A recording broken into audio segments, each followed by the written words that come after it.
Benny, what episode is this? 28. Episode 28 of the Real Talk Podcast. It's your host, Joey. And Thomas. And if you like what you're hearing, please like, subscribe, and comment down below. 28.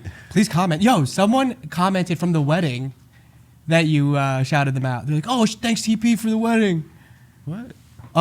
Remember you did a shout out for the wedding you went to in Mexico? Yeah. They commented on it. No way. Yeah, they were like, yo, thanks for the shout out, TP. Shout them out again. Hold on. The real, what are we? We're really going to look this up right now. Benny, what did we do yesterday? When Tell did the I shout people. them out? The internal pod? Yeah. Elijah's promise yesterday. Yes, sir. Explain to the people what we did. Shout out Phil. Shout out Phil one more That time. was Phil. They've got a beautiful organization over there doing a lot of great things, and they got this class that they do, a few classes, and then this one in particular, baking class. So we went there, shot some stuff, talked to some people, great things. They're making an impact over there. What'd you think of it, TP? I like going over there. Yeah, me too. Yeah. It was like, I think for that time we were just there kind of getting some extra shots that we needed for a video. Yeah. But It's going to come out sick. yeah. Always good We got people. some really good shots yesterday. But, Yeah.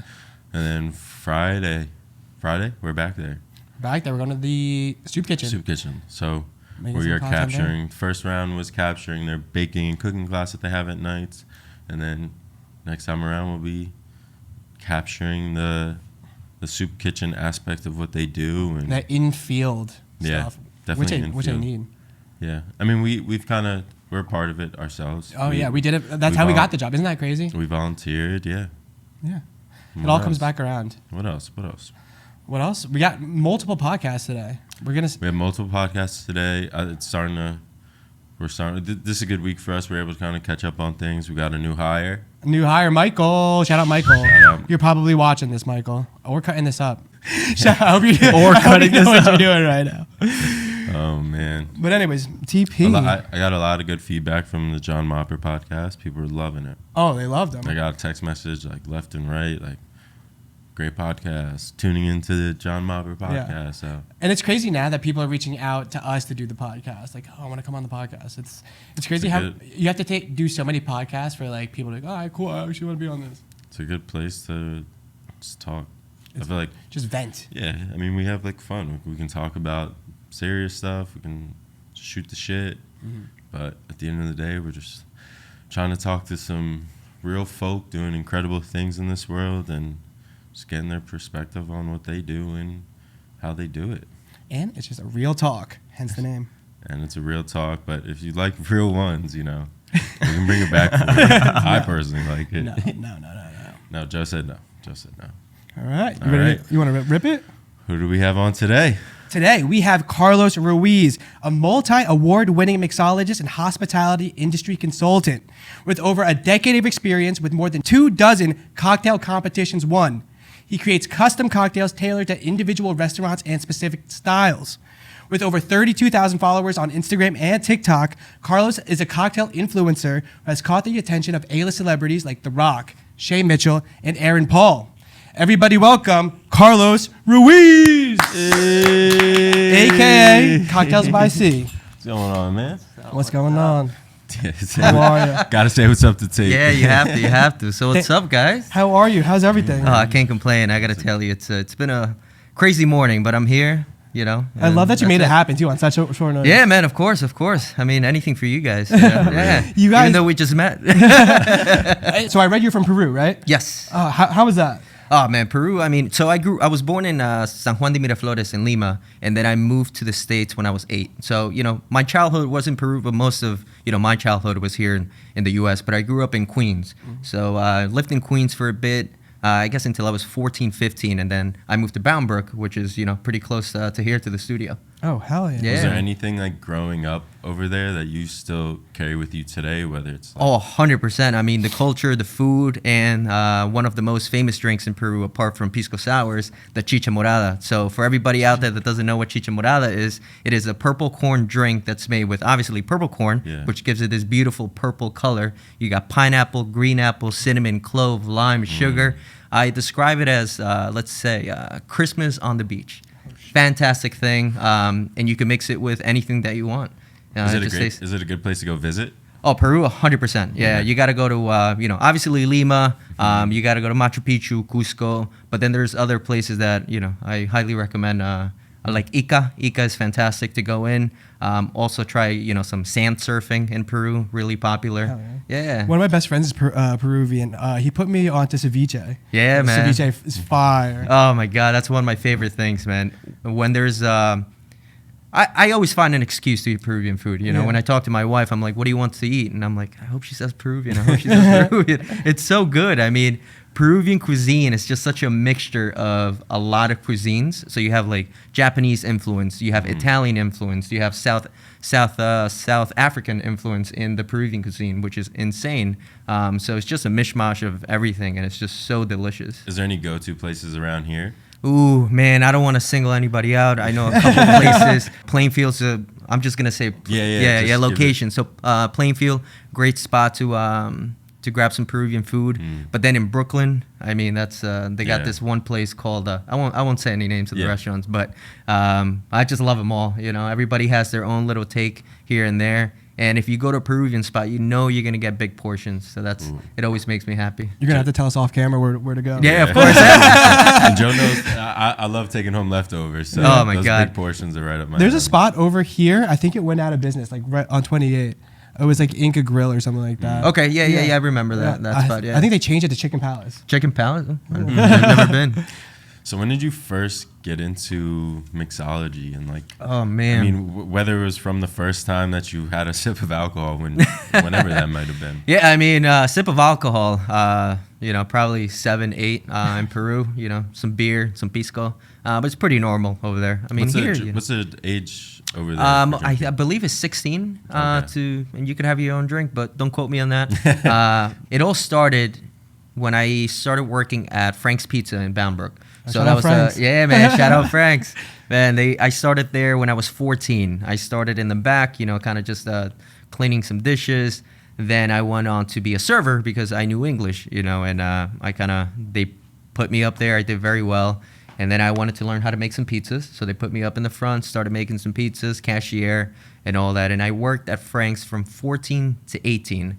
But then the hours, I got to tell you, I mean, obviously hospitality, you're there for like 12, 14 hours. But it was just, I was getting tired of it and doing like the same thing of the pizza style. And I'm like, you know what? Let me figure something else out. Maybe I kept seeing on TV, all these fine dining places and everything that was popping up, celebrity chefs popping up a little bit more.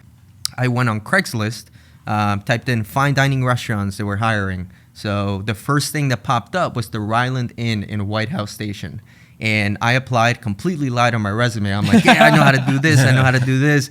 The general manager at the time, Colombian guy, shout out to fucking Ed, man. Shout out Ed. Yeah, really, really cool dude. He actually gave me a chance and was like, I know you lied on your resume, but I'm going to put you on as a back waiter, basically like a busser, somebody that would help the front waiter and the captain. So I started with that, and then a couple months in, I kept seeing all these beautiful cocktails coming out of the bar, and then, the whole space in the back was just gorgeous, and it was bottles that I've never seen before. And then I just started like Googling them, and just the history behind all these bottles was insane. And then obviously the presentation of these drinks were out of control. It wasn't your typical like margarita or cosmopolitan or classic cocktails. It was just super elevated. Every, details went into the glassware, the ice, the garnish, the flavors. I mean, everything. It was like a combination of basically a symphony, just you got it was just so beautiful that I wanted to be part of that. So I was that's gonna it. say it sounds like a mix of like the interest in the history of where the alcohol is coming from, but then also how that you can take an alcohol from anywhere and turn that into art almost. 100%, yeah. And it was just such a cool thing. And the crazy part is that immediately I asked the bar manager at the time, Christopher James. He was like, yo, I asked them, hey, can I work behind the bar? And they said no in the beginning. He said no. And I was like, come on, dude, you help me out. I really want to learn. So on my day offs, I started coming in, kind of help them with inventory. And eventually they gave me an opportunity to bartend in the outside bar, which probably only had like 2 customers a day. Nobody really wanted to go out there. Like the space was beautiful inside, but they gave me the opportunity, and that's how I kind of fell in love with that. And I worked there for a bit, and then started working other places. Damn. Yeah. Do you think you coming in on your days off and showing that extra work ethic was what they saw in you? I think so. I think, you know, when you like something, you don't wait until somebody gives you the opportunity. You make the opportunity. So that's what I guess I did for myself. I was like, I want this, and I'm just gonna go for it. And yeah, I turned, you know, bartending into a career now. But I actually went to school for software engineering and never used, you know, any of that because shit. I just love cocktails. And people are like, oh, you're going to be a bartender? I'm like, hell yeah, I'm going to be a bartender. But to me, I don't care about the title. I could be whatever as long as I'm happy doing it. As long as I'm happy doing it. And also, you know, I'm providing for my family. Like, that's it. Who cares about the title? Yeah, I feel like people do worry about the title of things Yeah. because, like, you know, some people might hear, like, bartender. They might hear, like, videographer. And some people might think, like, the most lavish side of that. But then also some people are worried that when you just say your title, some people also might think something completely different of it. Yeah. So it's like, at the end of the day, just staying in your lane, enjoying what you do, That's it. and really like the titles of things shouldn't really bother you too much. Yeah, man. It's insane. Do you remember the first party you bartended? I guess I would have to say a wedding, but it was part of like the restaurant that I used to work with. But I honestly can't remember the first actual party that I bartended outside from the restaurant. Do you remember the first drink you made? Oh yeah, so 2 drinks, classic margarita, and then a last word cocktail. And for anybody out there that doesn't know what a last word is, I'm sure everybody knows a margarita, but a last word is made with gin, Luxardo maraschino liqueur, green chartreuse, and fresh lime, all equal parts. Delicious, herbaceous cocktail. Super refreshing for the summer, but you could drink it throughout the year. Are you always drinking? It seems that way. Let's crack a drink. Yeah, let's go. I mean, you know, what do we have What here? do we have today? We have an assortment. So All right, so we got some bison grass can you explain vodka. to the people? I sold a car to a Polish guy, and he was like, "Thank you so much, man. We always drink this." Can you explain to the people what this is? Yeah, I mean, you know, this is your typical, just a vodka, but let's talk a little bit about what is vodka, right? So vodka is typically odorless, tasteless, doesn't have too much flavor to it, but you could actually distill it from, let's say, the classic ones, potatoes, corn, rye, wheat, but you could also do, you know, beets. You can do fruits. You could distill with a lot of things. The only thing that would make it vodka is that it needs to be distilled, so it's completely clear. And that's about it. I mean, I call it the blank canvas of liquor for cocktails because you could put whatever flavor profile you want on top. But for me, what separates some vodkas apart from the main ingredient being, you know, potatoes, beets, and so ever, it's the texture. So vodkas will have different texture when you taste it, and that's how you can separate, you know, some different labels from, you know. Oh, hi, puppy. All good. But yeah, no. I mean, if you want to crack it open and taste it, Should we do it? Yeah, I think Yeah. we might have We're to. gonna have to. We're gonna Yeah. have to. If you need fresh cups, I can. Let's do Oh, it. yeah, I got some fresh Right. cups, man. So does all vodka, like I know all vodka doesn't taste the same, but for me, someone who's like takes a sip of any type of vodka and is like, yeah, no, that's just. I'm just always a chasing ain't the it. vodka kind of guy. Like, what can someone what can someone look for like when they're drinking a vodka to notice whether they're drinking something a little bit nicer compared to something? Yeah, I mean, like I said before, I guess the texture and how smooth it goes down, Yeah. you know, depending on how many times it's been distilled. One of my favorite vodkas recently, it's called Stateside out of Philly. When he's eating cups. These guys are just, you know, they're crazy with water. So basically, they use filter water in making the product, but then they also go through a charcoal filtration process, which means that they're trying to take all the impurities out and keep it completely clean. And then I believe it's like 6 times distilled. But it's just such a good vodka. But also, it's your preference. You know, you might like Tito's, you might like Grey Goose, and they all taste different. Yeah. But it's just depending on like the bite for vodka. But it's just so like monotone for me, vodka. So when I drink it, you know, I'm typically just mixing with club soda.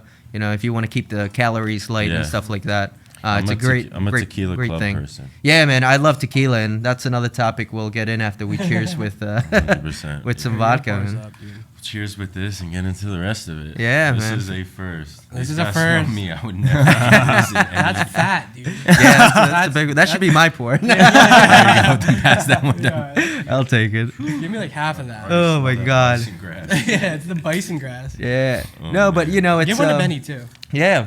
Yeah, if you need a loose clip, I got it. Here, Ben. Oh my God. We might as well all do it. You know, I got you. Yeah. All for one. We have multiple podcasts today. We were just it's fucked by the last podcast. Want to give this a cheers? Sure, man. Sure. Here, Ben. Let's take that. All right. All right. Well, first of all, thank you so much for having me. This is a really cool experience. Thank you for reaching out. I'm very happy to be here and sharing just this new moment with you guys, and hopefully we'll continue doing this together. All right. Salud. Cheers. Salud. Salud. Salute. Benny. Cheers. Hey. Oh boy. Ooh, that's bison grass for Oh, sure. man. Ooh, I need to chase that with a Mio. Sorry. I'm spitting flames right now. All good. Everyone awake now? That's it. Everybody's awake. There's a different taste to that, though. Yeah, there's a different taste. So, like, if you would compare it to, let's say, Grey Goose Tito's stateside, Yeah. the texture is a bit different. Also, this is a bit sweeter. I was gonna say, it actually. tastes I was gonna sweet. say, Yeah, it tastes tastes very more a like little vanilla more. and, Yeah. and all those characters. Okay. But, going back to the question, do I drink all the time? No, I don't drink all the time. It's on camera when I'm doing the videos for my, Instagram and all that. It's typically fake alcohol because I don't, I don't want to waste the booze. Yeah. Like I already know what the recipe tastes like, and then I just kind of recreate it with fake ingredients. Okay. Just it's too much waste. I'm not gonna be sitting there drinking 20 drinks, doing all those takes. So. When did you first start on social media? Ooh, well, social media. Shout out to my buddy Shabs Money, Alex Shabalkin from Baskin Ridge. Now, I started bartending it was my first bar managing job at Washington House in Baskin Ridge. This was back when I was around 21, 22, I believe. And I saw Instagram, and I wanted to get it. And I didn't know what to call my page. And then my buddy, Shabs Money, he's like, just, call it Cocktails by Sea. And I'm like, all right. So I put Cocktails by Sea on there. I started posting little by little, maybe 2 pictures every, 2 weeks. And I was like, this is not going to go anywhere. So then I stopped for a while. And then in 2019, I started posting again. And then we all went into lockdown 2020. And that's when, obviously, I had nothing to do. I'm sure a lot of people had Yeah. nothing to do. I was one of the, I was lucky enough that the company I used to work for, I still had a job, but part of that job was to create content for their page. So at the same time that I was creating content for their page, I'm like, you know what? My camera's already set up. Let me create content for myself. So that's how when I started going super heavy on the content for Cocktails by Sea. And I've always been a dancer. I always loved, shaking up cocktails. So I combined both of them and kind of just started doing some stupid dancing with, shaking up cocktails. Because a lot of people think that, let's say, the word mixologist, bartender, they're pretentious behind the bar. Like, you need a drop of this, a slap of this, blah, blah, blah. I'm like, let's get rid of all those stereotypes. Just have fun, shake up a good cocktail, and do whatever you want. And that's how, the dancing and the cocktails kind of started in 2020. Were you always comfortable on camera? I think so. I guess so. I just love being on camera, meeting new people, having great conversations. 100. What was that first video? Do you remember the first video you put out? The first video was actually my buddy. Shout out to Brian Tong from What's Good B Tong on IG. This guy, he reached out to me. He's from Canada. He reached out to me and was like, "Yo, dude, love your vibe. We should do a collab together." I'm like, "How do I do a collab with you? You're all the way over there." He's like, "Set up your phone like this. If you have an extra phone, set it up like this, and just send me the footage." And I'm like, "All right." So I did that, and then he edited this awesome video of me making a passion fruit margarita. And after that, we started collaborating a little more. But that was the first video that got a little bit of attention on my page, and then everything kind of just went after that. So you had a consistent rise kind of since then. Yeah. So right now, Instagram has been a bit iffy.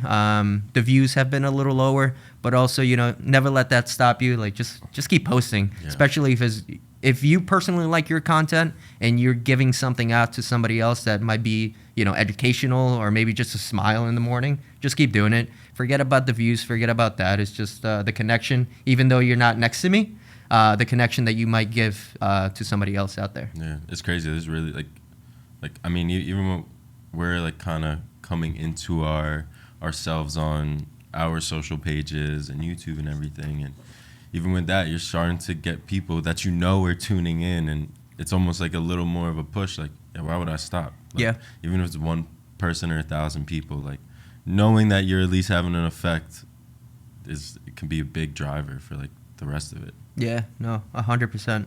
Is there like any specific styles of videos that you know perform well but you don't like doing, or do you kind of just enjoy doing all sorts of content, like whether it be like educational or comedic, or is there anything? Yeah, that I you mean, noticed? for my page, I kind of just put everything together. I like doing, being funny on camera, being super educational on camera, but not pretentious. Educational, but not pretentious. Always keeping it light. And some people might not want to hear the full story of, let's say, of tequila. Maybe they just want to hear the 3 facts, 4 facts. Keep it short and sweet. But then if people are interested, then I'll create a longer video for those people. But yeah, I just like to have fun, man. Whatever comes up in my head, I just kind of shoot it, and I'm ready to go. Like, I just love it. So are you mostly bartending at one place? Are you kind of making your rounds? Are you hired privately for things? Yeah, so I left my job about I think now it's been a year, and I went full force on a bar consulting company and a marketing company. So everything goes under Cocktails by C. But basically, what I do is, I don't know if you've seen the show Bar Rescue Yeah. with John Taffer. Sort of like that, but without the yelling. It's more of going. Let's say you open up a restaurant and you don't know how to price out your cocktails. Talk to the distributors, talk to the suppliers in order to get your product. So that's when I come in. I go in, I create a great cocktail menu. But apart from creating a great cocktail menu, you also have to make sure that you know the demographic around the area, because I'm not going to put a $18 drink in this specific spot with like really weird ingredients. It makes no sense. You're never going to sell it. So I have to really make my rounds, do my research on the demographic, price points, what sells, and then create a cocktail menu around that, and then price it out accordingly, because the restaurant needs to make money. Yeah. It's not about like what I want to make, it's what's going to make profit for that owner. Yeah, there's so many different things you need to consider, like the branding, It's the kind of crazy. food, with the location. There's so many different things. It's insane. What do you think's like the main thing to create the perfect drink, if in a specific area, restaurant, or anything? I mean, the perfect drink, I guess it goes down to really understanding the spirit and understanding what your goal is, and your concept of the restaurant. If you're a Latin restaurant, why are you going to put a Italian style cocktail? It just makes no sense. So I guess the perfect drink is just really understanding what the concept is, understanding your demographic, and that's it, and just come up with something like that. Have you had to talk to like restaurant owners and be like, nah, this is not going to make sense, but they're like, no, we really need something like this? Yeah, 100%. But at the end of the day, I give my 2 cents. They hire me for a reason, and if they don't want to listen, I mean, they're paying the bills, so I'll do what they want to do. But at the end of the day, typically when that happens, that's only happened twice.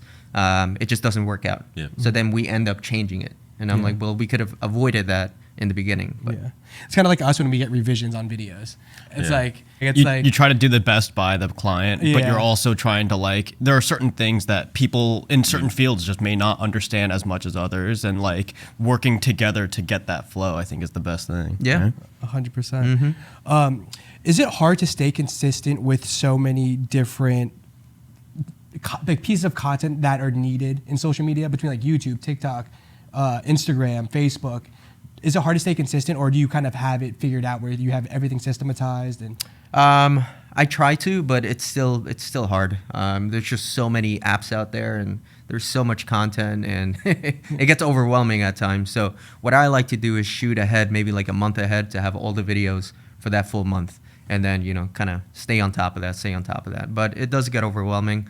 I'm lucky enough that I do have a team of guys that help me out in shoot the content, edit it for me, and then we put it up. But you could also tell the difference when I shoot it from my phone, and then what they're doing. Have you ever been in a situation where you felt yourself maybe steering away from, I know when putting out content on a consistent basis, some people can, their mind can sort of shift to where they're they're constantly thinking, how am I gonna please the audience this time? Like instead of just like, nah, I'm gonna continue to just make the content I like. Yeah. Like, do you find yourself in situations like that where you kind of gotta have a conversation with yourself and get yourself back on the avenue that you want to be on? Yeah, I think that was more in the beginning stages. It was more of I spent too much time thinking of what other people wanted, and I think that's just a recipe for disaster. Just put what makes me happy, what I want to put out there, and if somebody likes it, great. If somebody doesn't like it, great. There's been sometimes I put out some content and then you have, the mixologists or whoever, they're always like nitpicking on the little things. Yeah. Recently I had a comment of somebody saying, there's a difference between dancing and cocktails.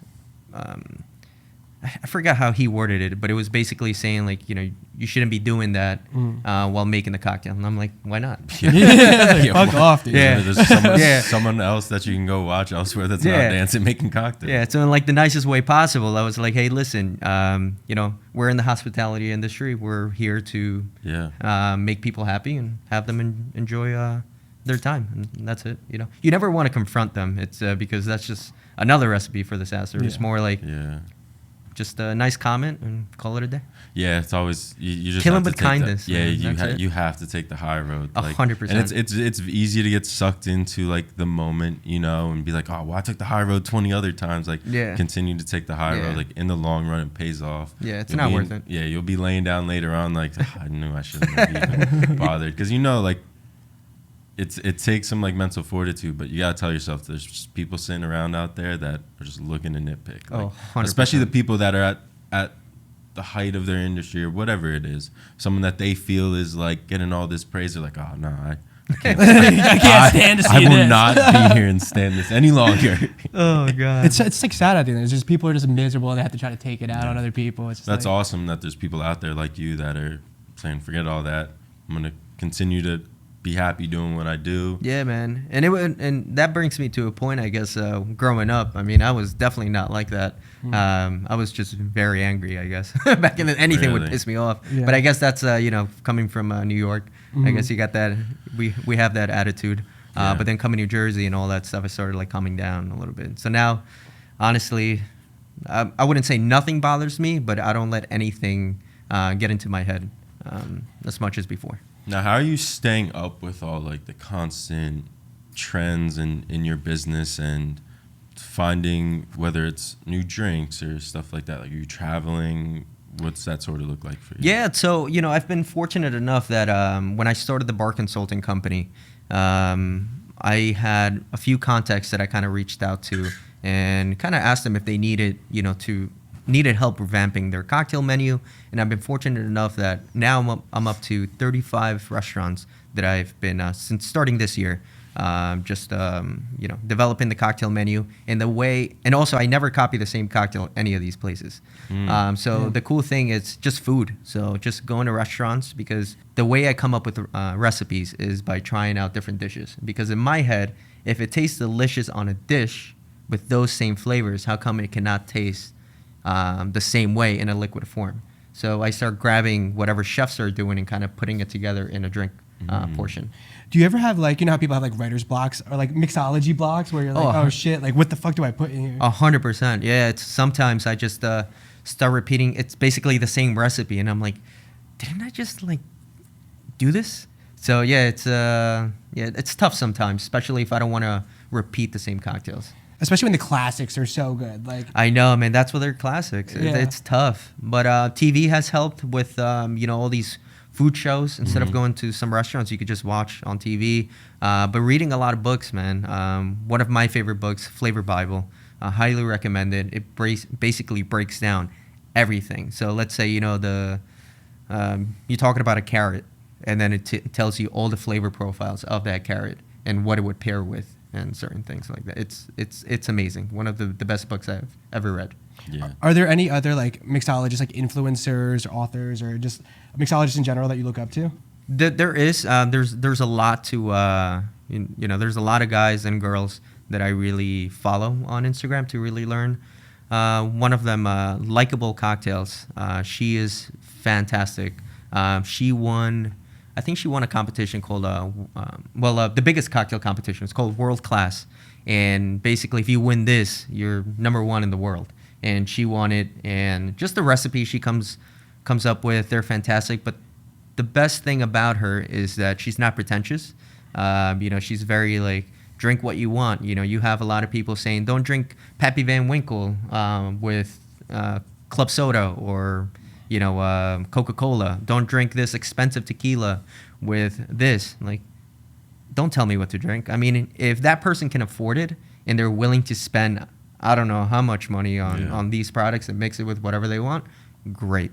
Drink it, whatever. But there are some bartenders that if they see somebody coming up to the bar and asking for that specific thing, they'll be like, what are you doing? Like, you don't do that. It's if that person wants it, give it to them. It's hospitality. Yeah. Hospitality first, drink second. Yeah, it's all about making the customer feel comfortable. Otherwise, you're just gonna drive them away. Yeah. And then When entering these mixologist competitions, I'm sure there's different competitions within the entire event that's going on, but like for like a main event, what are the judges looking for? Like, how is, I guess, sort of like, what's the process? Yeah. So typically they're sort of like a copy and paste thing when you get to like the finals, but they're looking at personality, they're looking at speed, efficiency, cleanliness, the story behind the cocktail, and just how the cocktail tastes and the best use of the sponsored liquor. So it's like 7 things that they look at. And so you kind of have to just go out there, be comfortable. And I know this is one advice that every seasoned cocktail competitor tells you is to like, just be yourself. Like if you were behind the bar and that's your regular customer, it is very hard to do that. Oh, yeah. So because they're judging you. Yeah. So it is very hard. But again, just try to be yourself. Try not to be anything different. I know some people, they're super friendly and just super outgoing outside the competition, and then when they go to the competition, they're like, "So my name is blah blah blah blah," like continue to blank be face, yourself. and I'm like, man, just be yourself. You're so cool, like outside. It sounds exactly like when we interview people. Yeah. And my first line I always say is, talk to me like I walked into your business and I asked you this same exact question. Yeah. And then I'm like, I know it's easier said than done, Yeah. but honestly, like that's what it is. I feel like people think like, oh, like when I go into this environment, I got to be more like this, and then in this environment, I got to shift it to that. Like, really, you can just be yourself, like all the time. Like, maybe you tone it back a little bit. Yeah. You know what I mean? Like I talk like a sailor sometimes. So like obviously I'm not gonna be me, but I'm still gonna be myself. You know what I mean? I'm just maybe trimming up some of the bad words a little bit. Yeah. No, I totally get you. I got the same mouth. So it's Entrada. Oh. That's where the downtown used to be, right? Yeah, the downtown. Dude, used to I be went there. I think it was like when you guys first opened. It's sick. Yeah, man. No, it's a good time. I met those guys through the company I used to work with prior to going full force in my business, and we kind of hit it off, and they brought me in as the bar consulting guy, and then I also run all their marketing for them. So all the videos and everything that it's on their Instagram, Facebook, that's me with my team. How do you like curate everything? How do you talk to the owners and kind of establish what kind of brand you're also trying to convey? Yeah, I mean it's all just we have we're fortunate enough that we have a team now that we kind of go in, we talk about their ideas, we listen to them, and then we give them. So we just feed off each other and kind of just create something concrete and create a concept that we could actually put out. But I think so far it's been working. It's been pretty cool. And how would you describe Centrada's ambiance and kind of the restaurant itself? Oh man, that place is just fantastic. You don't go to Centrada for one drink, I'll tell you that. So the bar opens at 4. Then food is served at 5. But then Thursday, Friday, Saturdays, Thursdays at 8 o'clock, a DJ starts coming in. But we put the lights that at 8 o'clock, 9 o'clock, they start dimming. The music gets a little bit louder, but not in a way it's automatically like boom, like no, it's not house music like that. It's very Latin. It's sexy, elegant. And then Friday and Saturday is the same thing. But it's just such a fun spot to go to. Get ready for like good food, good people, good ambiance, and just good cocktails. Are you guys utilizing the upstairs at all? Yeah, so the third floor is a private space. So third floor we do anybody that wants to do like a private dinner or a maybe a podcast, something like that. We could rent it out, shake up some cocktails. Second floor is the same menu as the first floor. And you also get live music on the second floor. I think that's the part too. That's it, man. Let me know. We'll set it up. Yeah. Make some drinks. I said it. I was like, I'd love to do some segments and stuff. But let me know. Yeah, we'll set it up. Sick. We'll go up there. We could even do a day that's closed, or I could talk to the guys and we'll get it going. 100%. Yeah. The food there was fucking awesome. Yeah. All right, you want to hop into some rapid fire? Yeah, let's do some rapid fire. All right. So did we do a segment on our show? You want to explain it? Yeah. Basically, we just shoot random questions at you. Okay. And How fast do I need to answer? It doesn't have to. It doesn't need to be fast. It doesn't have to be fast. It doesn't have to be long. Whatever you think. Yeah. Normally, like the answers can be from like 5 seconds to a minute. But I also wanted to do something to where like we ask like of a certain situation scenario, like what drink you would recommend. Oh, Ooh, I all like right. it. Yeah, let's do that. Putting me segment on the first. spot. Summer baby shower for a girl. Ooh, cucumber, basil, black pepper, strawberry, tequila.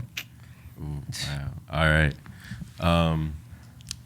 A wintertime holiday party. Ooh, automatically I go with chicha morada sangria. So purple corn, cinnamon, clove, pineapple, green apples, lime, sugar, red wine, and a little bit of spice rum. Ooh. Ooh, that was try good. All right, you're at a bar mitzvah in Brooklyn, and only the adults could drink. Ooh, martinis all the way, man. something boozy. Oh man, you're at a what's it called? Oh, a destination wedding in Punta Cana. Ooh, man, Punta Cana. Now, definitely has to be rum. So it's called airmail. So I believe it was rum, honey, lemon, champagne.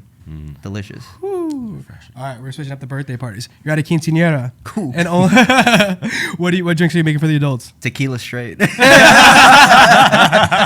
that. That's it. Straight up tequila. A podcast in Middlesex, New Jersey. Ooh, man. Oh, my God. That's a tough one. Anything, honestly. Just to get the vibe going. All right, you want to hit him with some rapid fire? Let's do some rapid fire. One drink you could drink every day. Margaritas. Favorite travel destination? I'll say London. Favorite dish, specifically, to pair with the margaritas. Ooh, ceviche or lomo saltado? Ceviche. Favorite drink that you had traveling internationally? Ooh, my God. There's so many, but one cocktail was at the Langham Hotel. They made me a clarified coffee cocktail that looked like water, but it was basically like just punch of flavor. It was insane. Yeah, I think they were like top 10 in the world cocktail wow. bar. Yeah. What's one ingredient you think you would never use, but you actually used? Sesame oil. What's an ingredient that you want to use in the future? Damn. Tough one. I've used a lot of weird stuff. I was recently in Mexico, and I forgot what they're called, but they're like caterpillars. They like fry them. I think they're caterpillars, but I kind of want to create a like a salt because typically in Mexico they do have chapulines, so grasshopper salt. So with this, I want to do like a caterpillar salt or something like cool. that. Are you a Something wine unique. guy? I love wine, yeah. I don't know much about it, but I do love wine. What's one wine that you would recommend to the people? Ooh, well, this is one of my, I guess, guilty pleasures, but bread and butter Pinot Noir, just cost-effective and delicious. Just like the name, bread and butter. Favorite tequila? Ooh, tough one. Changes like every week. Depends who's paying But- the videos. But right now, I'm really digging some Fortaleza tequila, digging Tequila Ocho, Lalo Tequila, Don Fulano, and some mezcal. Quiereme mucho mezcal. Delicious. What's one tip you would have for any person that's opening a restaurant to create a drink menu? Hire me. Favorite pair of shoes? Ooh, I'm a shoe fanatic. I mean, you can never go wrong with like Nikes. Just like a bunch of You know, just Nikes in general are Yeah. like classic and just amazing. What are some of your hobbies outside of making drinks? Just experiences. I love to, you know, just be active. So any sport, even if I'm not good at it, I'll still do it. So sports, traveling, eating a lot of food, and then obviously making drinks. Yeah. Favorite sports teams?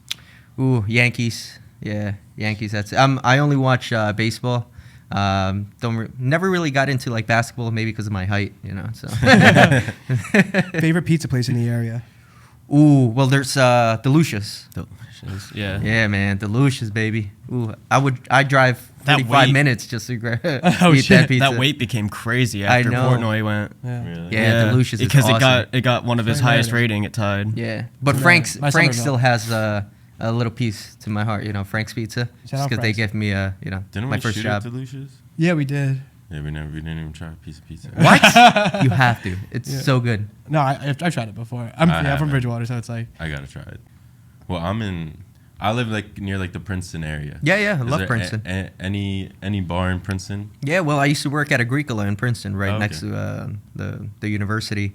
But then if you want good food, Mistral, Elements. I love Mistral. Really, really cool spots. They, I mean, I won't say what they're made of. Sweetbreads, if you've ever had them. Don't look it up, but it's delicious. But my buddy used to be the executive chef there. Ooh, man, a while back, Joe Mooney.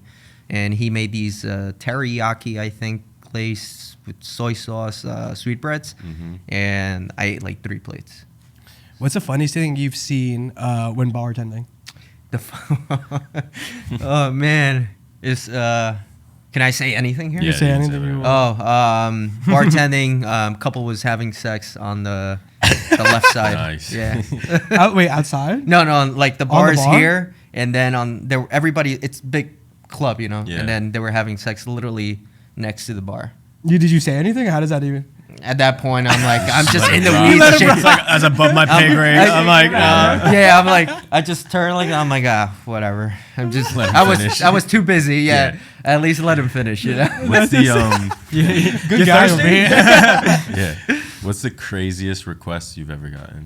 Craziest one of 'em. request. I don't think I've really gotten some crazy stuff. I know you say like you're pretty like you don't want to like tell someone what not to drink, but Yeah, did anyone yeah, ever yeah. come up and was like, you might have not said it, but in your head you were like, oh man, that's Yeah, like I interesting. wonder how that would taste. Honestly, I don't think so. I don't think I've had like a crazy request. When I used to bartend at the Indian Rasoy. Rasoy in South Brunswick, Black Label and cranberry juice. Interesting. I've never tried Black Label and cranberry juice. I do like some Johnny Walker though.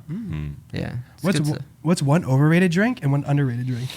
Overrated drink? I would say the Negroni, which is gin, sweet vermouth, and Campari. I feel like if you're a bartender, even if you don't like it, you order it just because it seems cool. But it is a really good cocktail. But I feel like some people just order it because it's trending. yeah. But they might not like the taste. And then underrated drink.